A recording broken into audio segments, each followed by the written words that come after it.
Yung muntag mga kabukid yan napod mi diri mga kabukid nagbugwal mi bisag di ang yuta mga kabukid kay nanguha man mi gwati mga kabukid para ipaon sa mo ang pamingwit di ami karon sa pasil baguhan mga kabukid para mamasol. Ito yung mahirap sa mga tulad namin na mimingwit mga kabukid. Oh, nabutan kami ng malakas na ulan yan.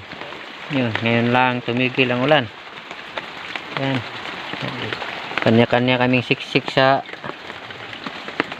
punong kahoy para di mabasa ng maigi, pero basa pa rin. Mga kabukid, ito naman kami sa ilog, sa pasil sa bandang baguhan. Kasama ko sa baba